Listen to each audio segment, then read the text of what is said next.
Então, o processo editorial ele consiste basicamente de 4 etapas. A primeira etapa é a avaliação do manuscrito, que é a parte que o autor entrega para a gente, para a editora poder avaliar isso. Então, a editora tem uma linha editorial e essa linha editorial é como se fosse a afinidade daquilo que a gente tem capacidade de publicar. No caso, a editora Sambaqui publica trabalhos de não ficção, poesia e literatura infantil focada, ou seja, a gente trabalha com alguns aspectos da literatura infantil, com relação às temáticas de meio ambiente, pertencimento espacial, patrimonial e intelectual. Então, são assuntos que a gente acaba abordando dentro da literatura infantil. Depois de que esse manuscrito é avaliado, que a gente chama isso de editoração, onde o manuscrito é observado dentro da sua afinidade textual, onde a gente consegue perceber a fluência do texto, saber se existe um ordenamento do capítulo com o próximo capítulo, onde a história consiga ter uma continuidade, e a adequação daquele texto para o público que se espera fazer a troca. Então, cada texto a gente intenciona um público-alvo ou uma faixa etária, no caso dos livros infantis, e com isso a gente consegue ter uma perspectiva um pouco melhor de como aqui a linguagem é utilizada para comunicar determinado assunto. Então, o uso de palavras, a forma de como fazer isso, são discutidas com as autoras e os autores para que eles consigam fazer a alteração do texto. E após a editoração, existe o trabalho de revisão. E a revisão é fazer toda a adequação linguística.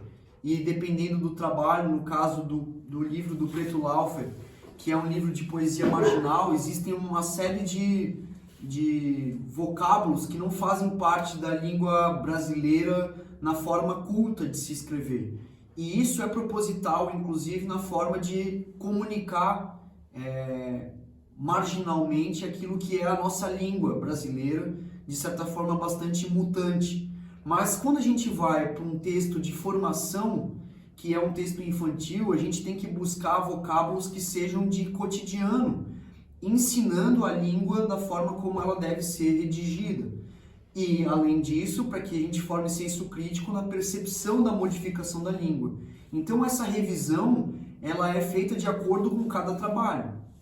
Tem trabalhos que fogem da forma culta da língua, tem trabalhos que seguem a língua no seu formato padronizado.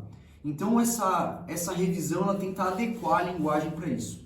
Depois desses 2 trabalhos que a gente chama de avaliação do texto, existem 2 grandes trabalhos que são feitos para que o livro tenha a sua formatação final. Um deles é o projeto gráfico. Aqui a gente tem exemplo uma capa dura e impressa em serigrafia com 2 cores. Isso daqui faz parte do que a gente chama de projeto gráfico. É definido um projeto gráfico que aquele livro vai ter para comunicar o assunto que é o tema. Então, cada livro requer uma abordagem diferente. E o projeto gráfico vai definir, por exemplo, a dimensão do livro. Se é um livro 15 por 21, se ele é um livro 12 por 14, um livro 24 por 24 centímetros, qual é a dimensão que esse livro vai ter e como ele vai ficar na mão da pessoa que vai ler. E isso é muito importante porque é a gente perceber o livro como um objeto gráfico, um objeto material que a gente se debruça para poder segurar com uma mão só. Eu quero que ele cause desconforto ou eu quero que ele seja bem confortável para eu segurar com uma única mão e poder fazer o uso dele. E todo esse projeto gráfico ele é discutido com a pessoa que é do ramo do design gráfico e comunicar para a próxima etapa, o próximo profissional envolvido no trabalho gráfico do livro, que é a diagramação. E a diagramação nada mais é do que escolher os tipos de letras. Aqui, de novo, a gente tem o exemplo do Diáspora e a Pólvora, que a gente acabou de fazer a impressão dele. Então, toda a escolha da tipografia, ou seja, a fonte utilizada aqui, ela comunica alguma coisa aqui, como se fosse explosões, plou, plou, plou. São tiros, né? São barulhos de tiro explodindo aqui. E isso daqui tem que comunicar alguma coisa. E a tipografia, ela comunica esse sentimento. Então o livro deixa de ter uma simples dinâmica de usar uma tipografia Arial 10 ou Times New Roman, essas fontes que já vêm de padrão nos editores de textos virtuais, né? Geralmente utilizados como o OpenOffice, o LibreOffice e as ferramentas do Bill Gates tão conhecidas. A gente tem que adequar uma tipografia específica para cada texto. E essa escolha de tipografia, que quem vai fazer a diagramação do livro tem como trabalho, de forma muito criteriosa, porque ela tem que, por exemplo, dar fluidez no texto, ela não pode deixar o texto pesado, ela tem que deixar o texto corrido, para que os nossos olhos consigam enxergar aquilo que a gente chama de grafema.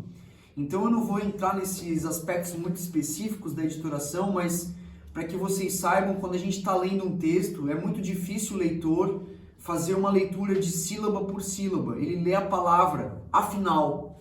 E quando ele lê a palavra afinal, ele não consegue fazer a distinção de cada caractere dessa palavra. Então ele lê o que a gente chama de grafema.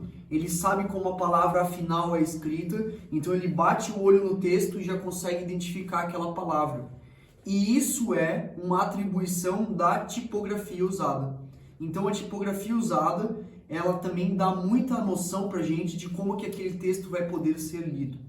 Então o trabalho de quem faz a diagramação é um trabalho muito árduo, que é de leitura constante daquele texto para tentar buscar o máximo de conexão com o que o texto está querendo dizer. Se é um texto infantil, eu tenho que ter umas letras mais gordas, maiores, com as caixas bem definidas, para que a criança consiga entender as palavras que estão escritas ali. Se é um texto formal, escrito, uma poesia, ele tem que comunicar espaçamento, ele tem que dar espaço entre os caracteres, para quem estiver lendo aquele texto ter tempo de absorver aquela informação, ter tempo de pensar aquilo. Então essas 4 etapas básicas que se distribuem em várias revisões de cada uma dessas etapas, aparentemente simples, mas extremamente complexas para que a gente consiga ter no final de contas um livro que vai chegar na nossa mão como leitor e a gente tenha prazer em poder fazer a leitura dele. Então, claro, a gente tem todo esse trabalho que é digital e depois a gente tem o trabalho que é aqui na editora, que é um trabalho manual, que é de fazer artesanalmente cada livro, de fazer reparo, de usar tintas serigráficas para poder imprimir os materiais, escolher cores diferentes, as linhas que são usadas para fazer a costura dos livros, que são encadernações artesanais.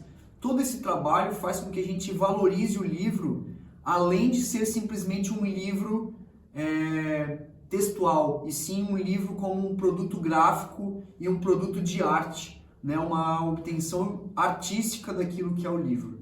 Então esse é o trabalho que uma editora de pequeno porte como a nossa faz, mas que usa dos mesmos passos que uma grande editora com seus múltiplos passos também faz para aprovar qualquer manuscrito. Então eu espero que vocês tenham compreendido um pouquinho em linhas gerais como funciona o trabalho de uma editora. Até mais, pessoal!